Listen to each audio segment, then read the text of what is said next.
investindo em centenas de ativos, tá? Então vamos entender de uma vez por todas o que são essas ferramentas chamadas de ETF. Bom, bem-vindos ao nosso canal, meu nome é Matheus, sou especialista em investimentos e profissional certificado com o CNPI e hoje falaremos sobre os ETFs. ETFs são fundos de gestão passiva, tá? O que isso significa? Existem os fundos de investimento, por exemplo, que são os fundos de gestão ativa. O que isso significa? Bom, fica lá um administrador, um carinha de terno, que vai lá na Faria Lima, estuda ali com a sua equipe as empresas, tem as suas análises, tem aí as suas convicções sobre juros, sobre moeda, sobre enfim, tem várias estratégias, tem de renda fixa, variável, enfim, a gente aborda essa temática em algum vídeo separado, tá? Mas basicamente esse gestor fica escolhendo os ativos, então ele fala, putz, eu vou vender o Itaú para comprar o Bradesco, eu vou vender Vale para comprar Petrobras. Eu vou vender Vale para comprar Petrobras. Eu vou vender a Renner para comprar Riachuelo. Então, a função desse gestor é realmente estudar os ativos, tentar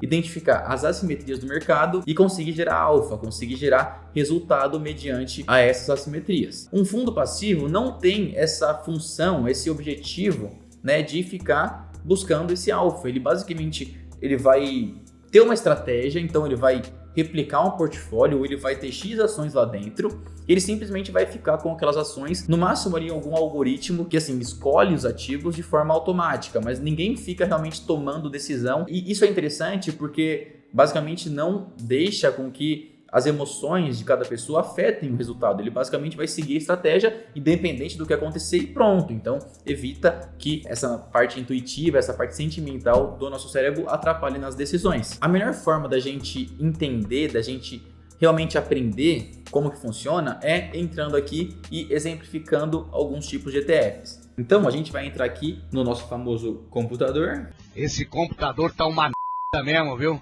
E vamos estudar, exemplificar, né, alguns dos principais ETFs aqui do Brasil. O primeiro deles, talvez o mais famoso, é o BOVA11. Como a gente tem vídeo explicando sobre o Ibovespa aqui no canal, então eu não vou explicar novamente, tá? Caso você não tenha assistido, eu vou pedir aqui para o editor deixar em algum canto da tela. Eu sempre quis dizer isso. Que cara mais engraçado! Basicamente, esse ETF ele vai replicar o índice Bovespa, tá? Então, você vai ter todas as ações pertencentes ao índice Bovespa e o seu desempenho vai ser exatamente igual, né? 99,999% igual ao do Ibovespa. Então, entrando aqui no computador, a gente vê aqui, ó, o BOVA11, né, no site da BlackRock, da própria administradora. A gente vê que ela tem uma taxa de administração de 0,10, então a gente já consegue visualizar a grande vantagem do ETF em relação ao fundo de investimento, né? A questão da taxa de administração, que enquanto um ETF tem uma taxa muito inferior, né, muito menor, ter muitos outros gastos com equipe, com estudo, com análise, né? Ele possui uma taxa de administração, um custo muito superior. Então, enquanto a taxa média aí de 1,5%, 2%, 2,5%, um fundo passivo, né, um ETF, ele cobra muito menos que isso. No caso do BOVA11, aqui 0,10% ao ano. Aqui a gente consegue ver o desempenho dele acumulado, né? Então, desde o início, aqui, ó, 167% retorno total, consegue ver em 10 anos, 5 anos, tal. Isso aqui um retorno anualizado. Aqui algumas características, ele possui 16 bilhões sob gestão na Bolsa do Brasil, enfim. E aqui a sua participação é exatamente a do Ibovespa. Então, Vale, Petrobras, Itaú, Banco Bradesco, B3, tá? Mesma composição praticamente. Então tá quase tudo em Brasil e um pouquinho em dinheiro, né, em derivativos. E para comprar esse ETF, por exemplo, você somente entraria na sua corretora ali no Home Broker, colocaria o código BOVA11, conforme vemos aqui, e colocaria a sua ordem para comprar. Também super simples, exatamente como uma ação. Outro exemplo de ETF aqui nós temos o IVVB11, que é basicamente o BOVA11, só que com o S&P. Tá? O que o IVVB11 faz? Ele replica um ETF lá do exterior que chama IVV, que por sua vez ele replica o índice do S&P. Então, via de regra, o IVVB11 replica o S&P também. Então, ele tem uma taxa um pouco superior, né, que o BOVA11, de 0,23% ao ano, um retorno muito superior, né, quase que incomparável, né, acumulado aqui de mais de 500%. Tem um pouco menos sobre gestão aqui no Brasil, 6 bilhões de reais. E aqui a gente não consegue visualizar as suas maiores posições, tá? Mas entrando aqui para ver o próprio IVV, que é onde ele investe, aqui mostra toda a estratégia, como que funciona, como que é ponderada aqui os pesos de cada ativo, tá? Ele tem uma taxa de 0,03, então muito menor do que as praticadas aqui no Brasil. Aqui os históricos de rentabilidade, enfim, investe tudo nos Estados Unidos e as maiores aqui por setor, então tecnologia, consumo cíclico, financeiro, saúde, industrial, e aqui as mesmas proporções que nós vimos também no S&P. A gente também tem vídeo do S&P aqui no canal, caso você não tenha visto, veja porque isso é importante, certo? Pois esse ETF replica exatamente as posições do S&P, então Apple, Microsoft, Amazon, Google, Metaverso, quer dizer, Meta Platforms, que era o Facebook, Tesla, Nvidia, enfim, tudo que a gente viu no vídeo de S&P. Alguns outros exemplos de ETF aqui que eu trouxe que são diferentes, né? Um de ouro, tá? Então o Gold 11. O Gold 11, ele basicamente replica um ETF que chama IAU, né? Que é de ouro também, que ele replica basicamente ali o preço do ouro, tá? Vamos dizer assim para simplificar.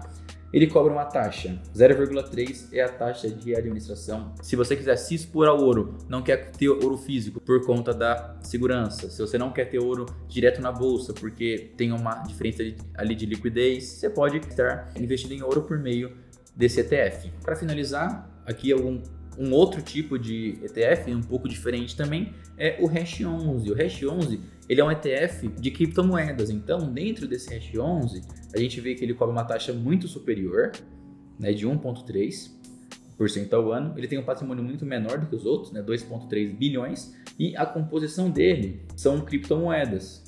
Então, o benchmark dele, quem ele replica? O NCI.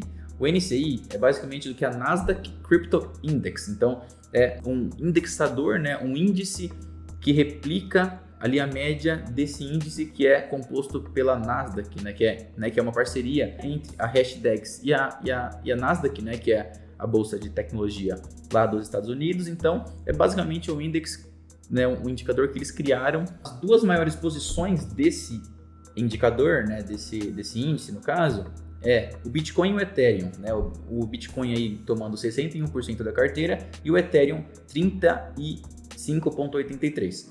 E ele é composto por algumas criptomoedas um pouco menores, então Litecoin, Chainlink, Bitcoin Cash, Uniswap, Stellar, Filecoin, então 0, alguma coisa de cada uma delas, tá? Aqui mostra aqui os dados de cada moeda, né? Então qual que é a tecnologia e a tese por trás de cada uma, e basicamente isso, tá legal? Então, concluindo, ETF é um fundo passivo em que ele elabora uma estratégia, né, na sua composição e pronto, ele segue aquilo, ele vai ter aquelas ações, aquelas empresas com aquelas proporções e pronto, ele só vai seguindo aquela estratégia, não vai ter ninguém gerenciando, tá? Quais que são as vantagens? Bom, como a gente viu, menor taxa de administração, tem uma maior diversificação também, dependendo de como você alocar esse patrimônio, né, e quais ETFs você escolher.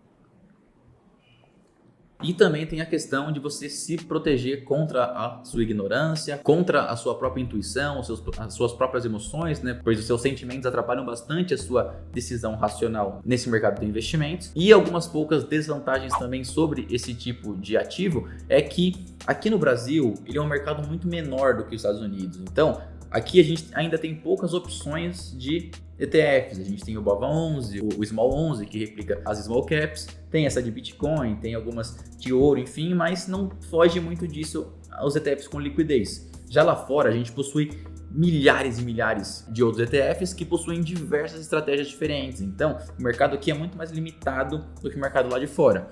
E também tem outras desvantagens, que é a questão do imposto de renda, que aqui atualmente é cobrado 15% sobre o ganho de capital, tá? Então, se você comprou o ETF hoje a R$100 e vendeu ele a 200 depois de um tempo, você vai tributar 15% sobre o seu lucro. Basicamente, R$100 você pagaria R$15 de imposto. Outra desvantagem, e é a última aqui apontada por nós, é a questão dos dividendos. Lá fora, quando você possui ETFs, já direto, quando você tem, as empresas pagam um dividendo, esse ETF recebe e paga para você também. Então, Tem o imposto, claro, mas você recebe direto. Aqui, dentro da carteira brasileira, ele não paga os dividendos. Então, ele pega aquele dinheiro, ele incorpora dentro do ETF. Teoricamente, você ganha com o crescimento do ETF, a cota dele se valoriza, fica maior, mas como você paga imposto, você tem essa desvantagem, que você vai ter um rendimento que teoricamente seria isento, porque os dividendos atualmente aqui no Brasil não são tributados, pelo menos na data de